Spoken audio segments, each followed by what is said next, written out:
નમસ્કાર મિત્રો, pharma ટ્યુટોરિયલની YouTube ચેનલમાં તમારું સ્વાગત છે.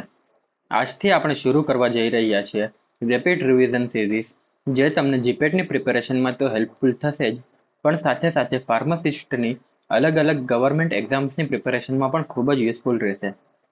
આજની રેપિડ રિવિઝન સિરીઝ આપણે ફાર્માસ્યુટિકલ ટેકનોલોજીથી સ્ટાર્ટ કરશું, જેમાં પહેલો ટોપિક છે difference between crystalline and એમોર્ફસ form. તો ક્રિસ્ટલાઇન ફોર્મની વાત કરીએ તો એમાં મોલિક્યુલર અરેન્જમેન્ટ છે એ રેગ્યુલર હશે અને જ્યોમેટ્રિકલ શેપ છે એ આઈડેન્ટિફાયેબલ હશે. એવી જ રીતે એમોર્ફસ ફોર્મમાં જોવા જઈએ તો જે શેપ છે એ અનઆઇડેન્ટિફાયેબલ હશે અને અરેન્જમેન્ટ છે એ ઇરેગ્યુલર જોવા મળશે. ક્રિસ્ટલાઇન ફોર્મમાં જે અરેન્જમેન્ટ પેટર્ન છે એ લાંબા ઓર્ડર સુધી જળવાઈ રહે છે, પણ એમોર્ફસ ફોર્મમાં ઓર્ડર ઓફ અરેન્જમેન્ટ બ્રેક થઈ જાય છે, એટલે શોર્ટ રેન્જ ઓર્ડર હોય છે. ક્રિસ્ટલાઇન ફોર્મ છે એની એક્વિયસ સોલ્યુબિલિટી લો હોય છે, એટલે કે વોટર સોલ્યુબિલિટી છે એ ઓછી જોવા મળે છે, જ્યારે એમોર્ફસ ફોર્મમાં વોટર સોલ્યુબિલિટી હાઈ જોવા મળે છે. એવી જ રીતે કેમિકલ રિએક્ટિવિટી એ ક્રિસ્ટલાઇન ફોર્મમાં ઓછી જોવા મળે છે, જ્યારે એમોર્ફસ ફોર્મ છે એ હાઈલી કેમિકલ રિએક્ટિવ હોય છે. ક્રિસ્ટલાઇન ફોર્મ છે એમાં વોટર એબ્ઝોર્પ્શન ઓછું જોવા મળે છે, જ્યારે એમોર્ફસ ફોર્મમાં વોટર એબ્ઝોર્પ્શન વધારે જોવા મળે છે. મોલિક્યુલર મૂવમેન્ટની વાત કરીએ તો એ ક્રિસ્ટલાઇન ફોર્મમાં ઓછું જોવા મળે છે, જ્યારે એમોર્ફસ ફોર્મમાં મોલિક્યુલર મૂવમેન્ટ વધારે જોવા મળે છે. લો કમ્પ્રેસિબલ પ્રોપર્ટી હોય છે ક્રિસ્ટલાઇન ફોર્મની, જ્યારે એમોર્ફસ ફોર્મ હાઈલી કમ્પ્રેસિબલ હોય છે. એવી જ રીતે સેકન્ડ ટોપિક ઉપર આવીએ તો સેકન્ડ ટોપિક છે ફ્લો પ્રોપર્ટી. કે આપણે ફ્લો પ્રોપર્ટી છે એના ક્રાઇટેરિયા, જેમ કે કોઈ પણ પાવડર છે એની ફ્લો પ્રોપર્ટી સારી છે કે ખરાબ છે એ કોના બેઝ ઉપર ડિટરમાઇન કરશું, તો એ છે એંગલ ઓફ રિપોઝ અને હોઝનર રેશિયો. તો આપણે પહેલા જાણી લઈએ કે એંગલ ઓફ રિપોઝ શું છે અને હોઝનર રેશિયો શું છે. તો એંગલ ઓફ રિપોઝની વાત કરીએ તો જ્યારે પણ કોઈ પણ પાવડરને ફ્લો કરવામાં આવે ત્યારે જે પાઇલ બને છે એ પાઇલના એંગલને એંગલ ઓફ રિપોઝ તરીકે દર્શાવવામાં આવે છે, અને આને થીટા તરીકે દર્શાવવામાં આવે છે. અને એંગલ ઓફ રિપોઝના ફોર્મ્યુલાની વાત કરીએ તો એ છે theta is equal to tan inverse H upon R, જ્યાં H is equal to height of pile થાય અને આર એટલે રેડિયસ ઓફ પાઇલ થાય.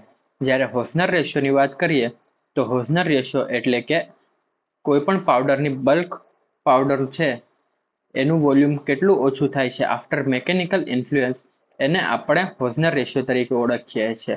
અને હોઝનર રેશિયોના ફોર્મ્યુલાની વાત કરીએ તો એ છે Hausner ratio is equal to tap density upon bulk density. તો હવે એંગલ ઓફ રિપોઝ અને હોઝનર રેશિયોના વેલ્યુની વાત કરીએ તો પાવડરની ફ્લો પ્રોપર્ટીના અકોર્ડિંગ એને ક્રાઇટેરિયા અમુક આપવામાં આવેલા છે, જેમ કે એક્સિલેન્ટ, ગુડ, ફેર, પાસેબલ, પુઅર, વેરી પુઅર અને વેરી વેરી પુઅર. તો એંગલ ઓફ રિપોઝની વાત કરીએ તો 25 થી 30 ડિગ્રી એંગલ હોય તો ફ્લો પ્રોપર્ટી એક્સિલેન્ટ તરીકે કહેવામાં આવે છે. એવી જ રીતે 31 થી 35 હશે તો ગુડ, 36 થી 40માં ફેર, 41 થી 45માં પાસેબલ, 46 થી 55માં પુઅર, 56 થી 65માં વેરી પુઅર અને 66 કરતાં વધારે હશે તો વેરી વેરી પુઅર કહેવાશે.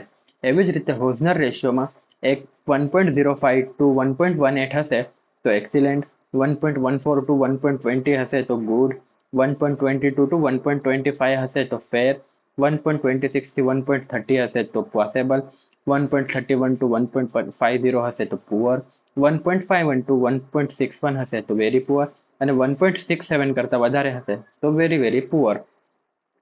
હવે થર્ડ ટોપિકની વાત કરીએ તો એ છે કન્ડિશન ઓફ વેટિંગ, એટલે કે કોઈ પણ પદાર્થ છે એ ભીનો થાય છે એના જુદા જુદા ક્રાઇટેરિયા વિશે વાત કરશું.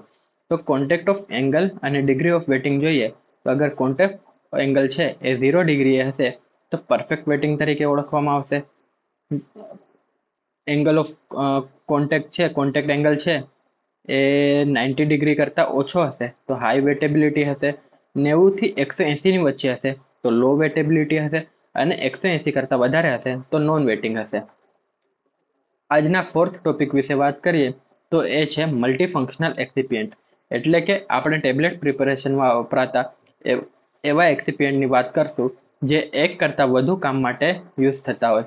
તો ફર્સ્ટ એક્સિપિયન્ટ છે સ્ટાર કેપ 1500.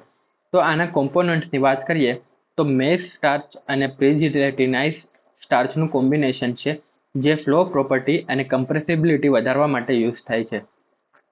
સેકન્ડ એક્સિપિયન્ટની વાત કરીએ તો એ છે પેનેક્સિસિયા MC200G, જેમાં MCC 89% અને HPMC 2% અને ક્રોસ પોવિડોન 9% જોવા મળે છે, જે ડાયરેક્ટ કમ્પ્રેસિબિલિટી વધારે છે અને ટેબ્લેટિંગની સ્પીડ વધારે છે. થર્ડ કોમ્પોનન્ટની વાત કરીએ તો એ છે ફાર્માટોસ DCL40, જેમાં બીટા લેક્ટોસ 95% અને લેક્ટિલોલ 5% જોવા મળે છે, જે કમ્પ્રેસિબિલિટી વધારે છે અને લુબ્રિકન્ટ સેન્સિટિવિટી ઓછી કરે છે. ફોર્થ આવશે લુડિફ્લેસ, જેમાં મેનિટોલ 90%, કોલિડોન CLSF 5% અને કોલિકોટ SR30D 5% જોવા મળે છે, જે ડિસઇન્ટિગ્રેશન ટાઈમ ઓછું કરશે અને ટેબ્લેટની મેકેનિકલી સ્ટેબલ બનાવશે. ફિફ્થ આવશે ફાર્માબસ્ટ 500, જેમાં મેનિટોલ, સોર્બિટોલ, ક્રોસપોવિડોન, સિલિકા, એસ્પાર્ટેમ અને મેગ્નેશિયમ સ્ટીયરેટ જોવા મળે છે, જે ડિસઇન્ટિગ્રેશન ટાઈમ ઓછું કરશે અને ઓર્ગેનોલેપ્ટિક પ્રોપર્ટી ઇમ્પ્રૂવ કરશે.